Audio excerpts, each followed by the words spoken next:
Marc, chapitre 7.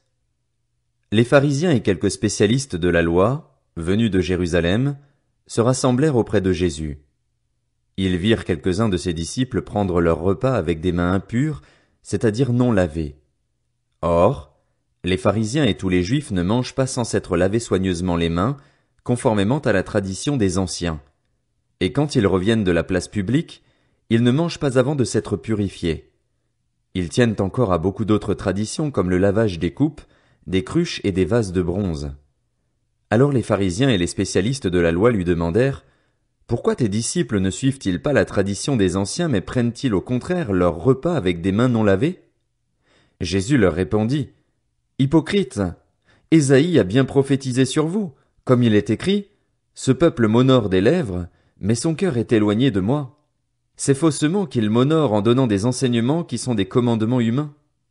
Vous abandonnez le commandement de Dieu et vous gardez la tradition des hommes, car vous lavez les pots et les coupes et vous faites beaucoup d'autres choses semblables. Il leur dit encore, vous rejetez très bien le commandement de Dieu pour garder votre tradition. En effet, Moïse a dit, honore ton père et ta mère, et celui qui maudira son père ou sa mère sera puni de mort. Mais d'après vous, si un homme dit à son père ou à sa mère, ce dont j'aurais pu t'assister est corban, c'est-à-dire une offrande à Dieu, alors il peut ne plus rien faire pour son père ou pour sa mère. Vous annulez ainsi la parole de Dieu par la tradition que vous avez établie et vous faites beaucoup d'autres choses semblables. Ensuite, Jésus appela toute la foule et lui dit, écoutez-moi tous et comprenez. Il n'y a rien d'extérieur à l'homme qui puisse le rendre impur en pénétrant en lui, mais c'est ce qui sort de l'homme qui le rend impur. Si quelqu'un a des oreilles pour entendre, qu'il entende. Lorsqu'il fut entré dans la maison, loin de la foule, ses disciples l'interrogèrent sur cette parabole. Il leur dit, vous aussi, vous êtes donc sans intelligence?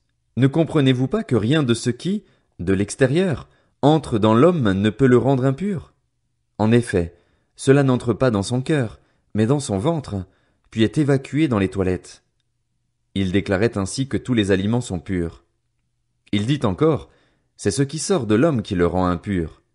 En effet, c'est de l'intérieur, c'est du cœur des hommes que sortent les mauvaises pensées, les adultères, l'immoralité sexuelle, les meurtres, les vols, la soif de posséder, les méchancetés, la fraude, la débauche, le regard envieux, la calomnie, l'orgueil, la folie. Toutes ces choses mauvaises sortent du dedans et rendent l'homme impur. Jésus partit de là et s'en alla dans le territoire de Tyr et de Sidon. Il entra dans une maison, désirant que personne ne le sache, mais il ne put rester caché, car une femme dont la fillette avait un esprit impur entendit parler de lui et vint se jeter à ses pieds. Cette femme était une non-juive d'origine syrophénicienne. Elle le pria de chasser le démon hors de sa fille. Jésus lui dit, « Laisse d'abord les enfants se rassasier, car il n'est pas bien de prendre le pain des enfants et de le jeter aux petits chiens. » Oui, Seigneur, lui répondit-elle, mais les petits chiens, sous la table, mangent les miettes des enfants. Alors il lui dit, à cause de cette parole, tu peux t'en aller. Le démon est sorti de ta fille. Et quand elle rentra chez elle, elle trouva l'enfant couché sur le lit, le démon était sorti. Jésus quitta le territoire de Tyr et revint par Sidon vers le lac de Galilée en traversant la région de la Décapole. On lui amena un sourd qui avait de la difficulté à parler et on le supplia de poser la main sur lui. Il le prit à part loin de la foule, lui mit les doigts dans les oreilles et lui toucha la langue avec sa propre salive. Puis il leva les yeux au ciel, soupira et dit « Ephphatha », c'est-à-dire « Ouvre-toi ».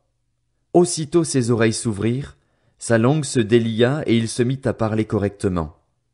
Jésus leur recommanda de n'en parler à personne, mais plus il le leur recommandait, plus il le proclamait. Rempli d'étonnement, il disait, « Il fait tout à merveille. Il fait même entendre les sourds et parler les muets. »